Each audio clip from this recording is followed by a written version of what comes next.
देखिए ऐसा कुछ भी नहीं है। जब भी मैं एक चीज़ देखो आप अगर मैंने कभी भी कोर्ट में जाके झूठे आरोपों के लिए मैंने नहीं यूज़ किया है।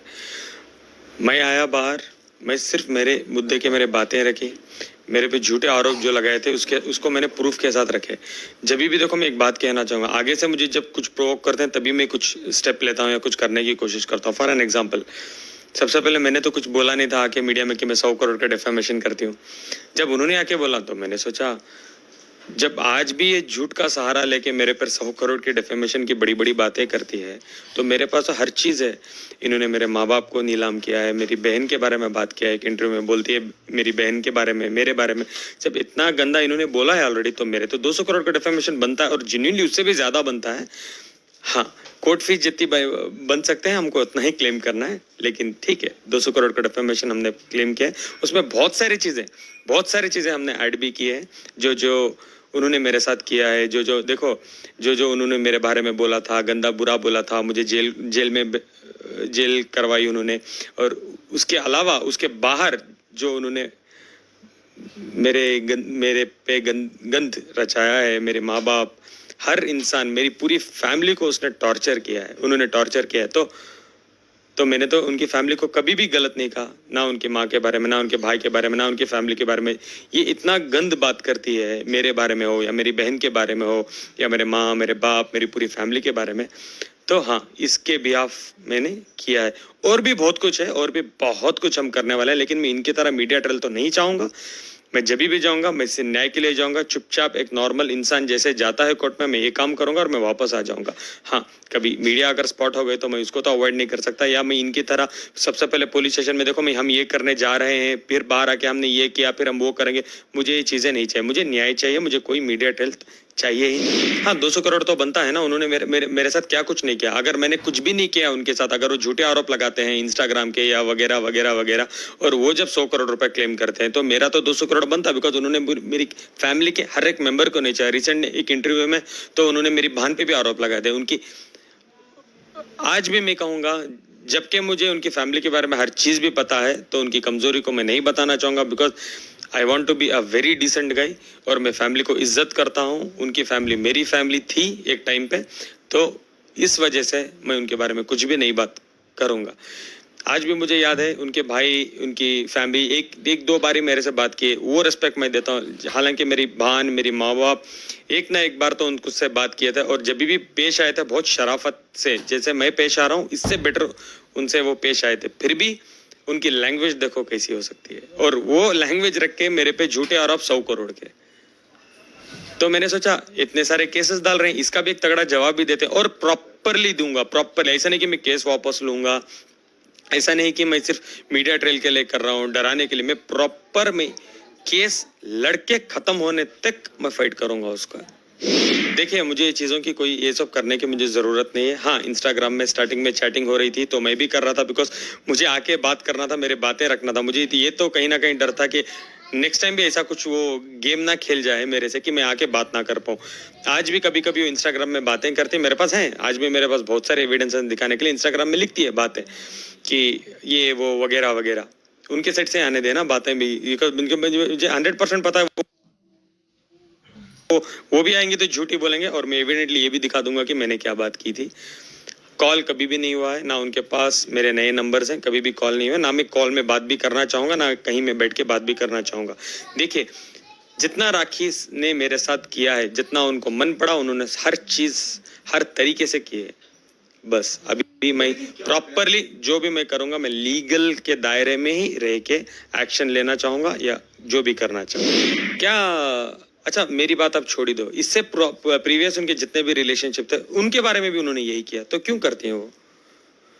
सबको लूट लेती हैं, सबको ठग देती हैं, सो दैट वो इंसान बाहर नहीं आके उसके बारे में बात करे, तो इनकी ये गंदगी चालू रहती है। बिकॉज उनको डर है कि एक इंसान बाहर आके बताएगा, दुनिया में आ जाएगा या कुछ भी होगा, तो इसीलिए वो चाहती है एक तो वो इंसान डर के मारे कभी बाहर ना आए, या वो हाथ में हत्या कर ले। तो इसके लिए वो इतना ज्यादा टॉर्चर करती है, इतना ज्यादा टॉर्चर करती है कि वो इंसान कभी भी बाहर ना आए, और झूठ मूठ के आरोप उनके लगाती हैं। देखो, मेरी लड़ाई में लड़ने के लिए बाहर आया हूँ, और मैं let me go to any extend मैं ये लड़ाई लड़ूंगा, और बिल्कुल लड़ूंगा। ये सब तो मुझे ये सब तो आरोप ही है। जैसा मैं बाहर आया तो फर्स्ट सबसे पहले मैंने क्या देखा, फोन लेके मैंने 6 महीने के प्रीवियस वीडियोस देखने स्टार्ट किए कि मेरे बारे में क्या क्या हुआ है, क्या क्या अपलोड हुआ है। तब मुझे जाके बहुत सारी चीजें पता चली कि हाँ, ये तो बहुत गंदा हुआ है मेरे साथ। उसके बाद ही मैंने प्लान किया कि मेरी लड़ाई मुझे लड़ना ही चाहिए। तो उम्रा की जगह खड़के भी, इतनी पाक जगह खड़के भी ये झूठ कह रही हैं कि आदिल ने मेरी जिंदगी बर्बाद की। चलो मान लो, तो ये क्या था 4 महीने पहले। अब वो बेवकूफ बना रही है कि जनता को।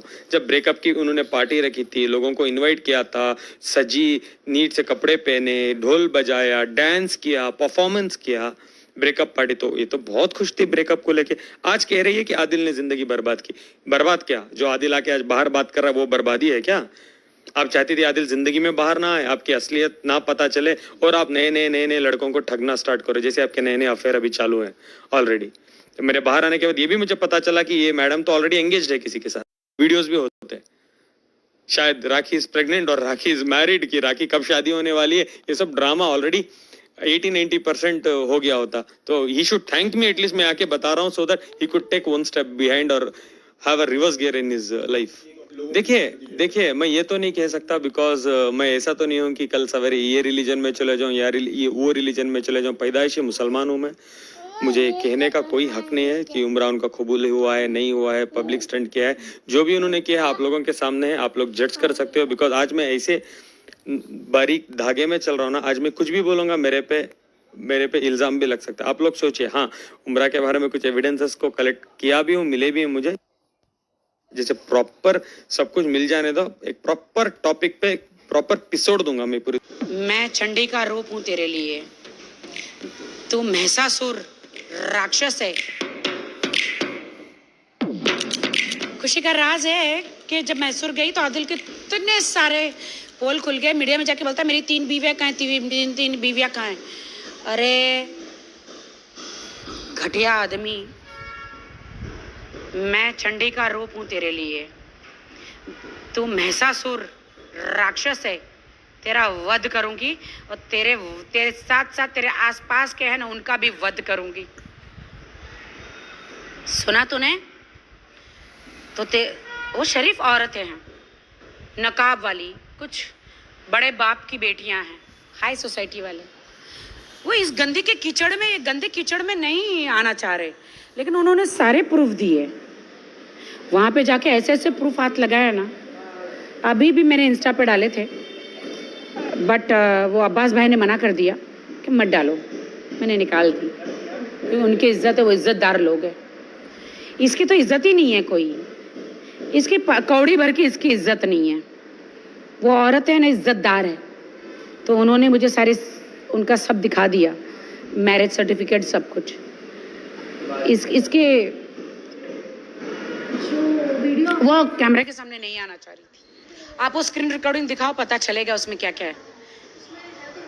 बहुत गंदगी है उसमें, बहुत गंदगी है। आप लोग देखो उसमें इसका पता चल जाएगा। ये अब्बास भाई को बहुत ब्लैकमेल कर रहा था कि उसी के अर्धनग्न वीडियो भेज के वही सामने बैठा और वीडियो ले रहा है, फोटो ले रहा है। इसकी जो पुरानी आदत है औरतों की, नंगी वीडियो बनाना। इसका मतलब यह है कि आदमी हूं, आदमी से प्यार करता हूं। LGBT से मैं सबसे प्यार करती हूँ। ये सिर्फ यहाँ पे मेरे हस्बैंड का बात हो रहा है, क्योंकि मुझे नहीं पता था। बाद में सब पता चला कि वो ब्लैकमेल करता था उनको। आपने सब वीडियो देखा ही है। तभी अब्बास भाई खुल के आए और उनके फ़ोन पे हमको ये सब मिला। अब्बास भाई, आपको किसी से डरने की ज़रूरत नहीं है, आप खुल के सामने हो, डरो मत, डरो मत। अब्बास भाई मैसूर से, अब्बास भाई डरो मत। उसको बोला राखी सावंत का साथ दोगे तो मैं सारे वीडियो वायरल करूँगा, समझ रहे हो आप? देखिए LGBT जो है उनको मैं सबकी इज्जत करती हूँ, सबकी रिस्पेक्ट करती हूँ। मैं पर्टिकुलर इस आदमी के बारे में बोलती हूँ, ये तो कुछ गलत नहीं है, बट ये क्योंकि ये मेरा हस्बैंड था, मुझे जब पता चला कि दोनों बाय तो मेरे लिए शॉकिंग, क्या बोलूँ अभी मैं, पैरों के नीचे से ज़मीन निकल गई। बहुत ज्यादा तकलीफ होती है, बहुत ज्यादा तकलीफ। अच्छा, तो अगर मैं मर्द थी इसीलिए आदिल ने मेरे साथ से शादी करी क्या? क्योंकि क्योंकि क्योंकि उसे मर्द पसंद है। Shame on him. गौतम ये सॉरी दीपक तो मेरी बहन है, वो मेरी बहन है। दीपक कलाल मेरी बहन है। आप खुद सब लोग जानते हैं कि मीडिया वालों ने कहा कि आपकी एंट्री है ना ग्रैंड होनी चाहिए। तो क्या कार वार में, हेलीकॉप्टर में तो हर कोई आता है, बुलडोजर में आना चाहिए। राखी बुलडोजर का मतलब है कि हर गंदगी को हटाना। जहाँ पाप हो रहा है वहाँ पे बुलडोजर से उन सब चीज़ को दबा देना। जैसे योगी जी बुलडोजर उन सब चीज़ों पे, गलत चीज़ों पर चला देते हैं, वैसे ही मैं उनके नक्शे कदम पर चल रही हूँ कि मैसूर में जाकर मैं बुलडोजर पर एंट्री मैंने करी। इनके जो मेरे दुश्मन हैं, इनके नापाक इरादों पर मैंने बुलडोजर चला दिया और इनकी जल के राख हो गई। जली को आग कहते हैं और बुझी को राख कहते हैं। इन सब पर बुलडोजर चला दे, उसे राखी सावंत कहते हैं। वो तो मेरे नाम की गंदगी है, वो गंदी है, चिपड़ी औरत है, नल्ली वो तो मेरे नाम की पब्लिसिटी पानी। उसे लगता है कि कोई मेरे को ले लो फिल्मों में, रियलिटी शो में। मर रही है, लेकिन तू मर भी जाएगी ना तो तेरे को कोई बॉलीवुड में काम नहीं देगा। शक्ल देख फावड़ी, ऐसे फावड़ी शक्ल देख तेरी, इतने बूटॉक्स, इतने फेस लिफ्टिंग, रोज रोज वो जितेश शेट्टी के पास, रोज डॉक्टर पराग के पास बैठी रहती है ये नल्ली। मेरा सब कुछ लिफ्ट कर दो, मेरा फेस लिफ्ट कर दो, मेरा ये कर दो, ये सर्जरी करा दो, वो सर्जरी करा दो। वो लोग भी थक गए भाई, हम कितना भी लिफ्ट करते फिर भी लटक जाता है, तो शेम ऑन हर। मर भी जाएगा तो भी उसको बिग बॉस वाले लेंगे नहीं। वो रूमर झूठी पब्लिसिटी पाने के लिए कर रहा है, सवाल ही उठता नहीं है। वो सिर्फ झूठी पब्लिसिटी पा रहा है। और बिग बॉस में ऐसे गंदे लोगों की जगह नहीं है। इसीलिए क्योंकि बहुत बुरा किया, मेरे साथ शादी की, मुझे कलमा पढ़ाया, मुझे मुस्लिम बनाया और अभी मुसलमान लोगों को भड़का रहा है कि ये देखो वो मुसलमान होके वो क्या कर रहा है।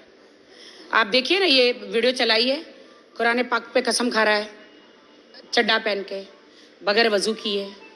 मुसलमान लोग पागल है क्या? ज़रा देखो आप लोग। मैं तो अभी नया दूध पीता बच्चा हूँ मुस्लिम में। मुझे मेरे खुदा को मुझसे प्यार है, उन्होंने मुझे अपना लिया। दूसरों को तो मैं सब, मेरे लिए दूसरे तो मैं कोई मायने नहीं रखते। मेरा रिश्ता मेरे खुदा के साथ है, मुझे दूसरों से कोई लेना देना नहीं है ना। इनको बोलो सुधारना है तो पहले बॉलीवुड में उन लोगों को सुधारे जो ओरिजिनल मुसलमान हैं, जो पैदाइशी मुसलमान हैं। और वो लोग क्या कर रहे हैं? ये एक्चुअली उसकी गेम प्लान है कि मैं मुसलमानों को भड़का दूंगा और राखी के वो अगेंस्ट हो जाएंगे तो ज़्यादा क्या हो जाएगा? ज़्यादा यही होगा कि मुझे इस्लाम छोड़ना पड़ेगा इन लोगों की वजह से। आप समझ रहे हो ना? अभी भी मैं जिम में थी तो आप लोग आए मेरा इंटरव्यू करने। तो अगर ये लोग ज़्यादा ज़ोर ज़बरदस्ती करेंगे कि राखी को इस्लाम में से हटा दो तो मैं चली जाऊंगी। बट मेरा तो खुदा, मेरा रिश्ता को अल्लाह और खुदा के साथ है। मुझे नहीं पता, फिर वो मेरी मर्जी है। मैं जब मुझे कहीं उम्रा जाना होगा तो मैं कोई फ़ोटो नहीं डालूंगी या किसी को नहीं पता चलेगा। जितने भी लोग उम्रा जाते हैं ना तो वहाँ पे मक्का मदीना जो है ना, जो ज़ियारत करते हैं, सब लोग वीडियो बना के डालते। मैं अकेले नहीं हूँ। जैसे हिना खान गई थी तो उन्होंने भी वीडियो बना के डाले, गौहर खान गई थी तो उन्होंने भी वीडियो बना के डाले हैं। और कौन, जितने भी एक्टर गए हैं, फैजू, सब लोग जिन सब ने वीडियो बना के डाले हैं। लेकिन इन्होंने सिर्फ मुझे टारगेट किया क्योंकि मैं हिंदू बैकग्राउंड से आई हूँ। तो ये लोग सब मुझे टारगेट कर रहे हैं बेसिकली, और मुझे इस्लाम से निकालना चाहते हैं। तो भैया, मैंने आप लोगों के लिए इस्लाम कबूल नहीं किया है। आदिल ने मुझे करवाया है ज़बरदस्ती, लेकिन मैं इस्लाम धर्म पे चल रही हूँ। मेरे दिल में देखो कि मेरा अल्लाह बसता है, मेरा खुदा बसता है। ये लोग मेरा विरोध करते हैं। अरे वो नल्ली एड़ी है ना, वो पागल है ना, चमगादड़ जैसे शक्ल वाली, बत्तख के शक्ल वाली, नाखून वाली, गंदी। मेरे 8 साल से जो दोस्त रही है, पति चोर, दोस्त चोर, एडवोकेट चोर, बहुत बड़ी चोर है वो। जो जो मेरे पास आता है सबको चुरा लेती है। शर्लिन को चुराया, मेरे पति को चुरा लिया, मेरे एडवोकेट को चुरा लिया, मेरे दोस्तों को चुरा लिया, अभी मेरे कासिफ को भी चुराना चाहती है, जो मेरा हैंडसम डूड, मेरा एडवोकेट इज सो हैंडसम। तो अभी उसके मुंह में लार आ रही है। जो भी मेरे तरफ अच्छे लड़के हैंडसम होते हैं ना, इसके मुंह में लार आती है। लकी को भी चुराना चाहती है और कासिफ को भी चुराना चाहती है। बहुत गंदी औरत है ये। इसके मुंह में भर भर के लार आती है। बहुत बड़ी ये और इसको पता ही नहीं एफआईआर का मतलब क्या है। एफआईआर वो है जो मैंने आदिल के खिलाफ किया था, जो जेल भी गया था।